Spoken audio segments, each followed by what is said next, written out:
People ask me a lot, like, how did I get into that? Or how did I know I was going to be a fashion designer? And I don't know if I ever, there was a moment where I, knew that that was what I was supposed to do. I learned how to sew when I was 8. And my mom was, my 4-H leader.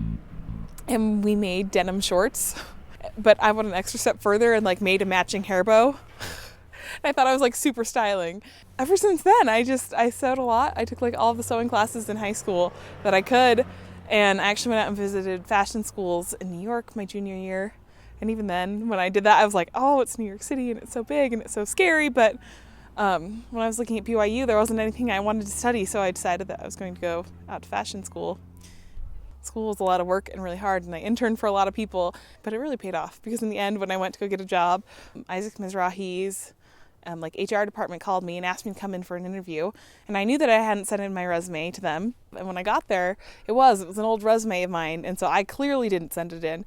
And I tried to find out who sent it in and I never did. But I really wanted to thank them. And that really led to a lot of the other things that I, got to do in my career. And from there, people kind of asked me why business school? Fashion's art, but it's also a business. And if you can't get the art to sell, you're going out of business. For me, the MBA program was an opportunity to do what I wanted to and have people take me seriously, because a lot of people just think, oh, designers, their heads are in the clouds, they're artists, they don't understand the business side. But something that I really learned as I was in the industry was how important the business side was and how much it actually drives the artistic end of it. I came in with a really different perspective from anybody else, and I think my goals out of the MBA are different than anybody else. I'm learning everything for the first time, and it's all new to me. And so all of my classes are new and exciting and really challenging because I've never done them before. So I was able to start my own company, and I'm a corporation. And I presented my first runway collection, which was really big. I believe it was Michael Kors said that fashion isn't fashion until someone wears it, and that's really true. Every time I see a design of mine walking down the street, I'm always still in awe.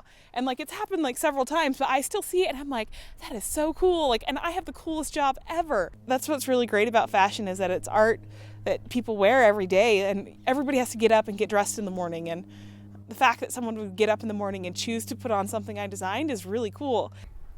I don't know if I'll ever think oh, I made it.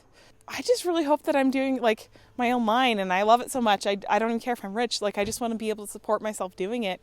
To me, I'm in a really exciting part because I don't know. I've always wanted to have my own line, and I finally got to start that. That's one thing that's really cool, and I've wanted for a really long time, and I did it before I was 30. I don't know. It's just one of those things that you really, really want, and you don't know if it's ever going to happen. And with a lot of help from other people, it did.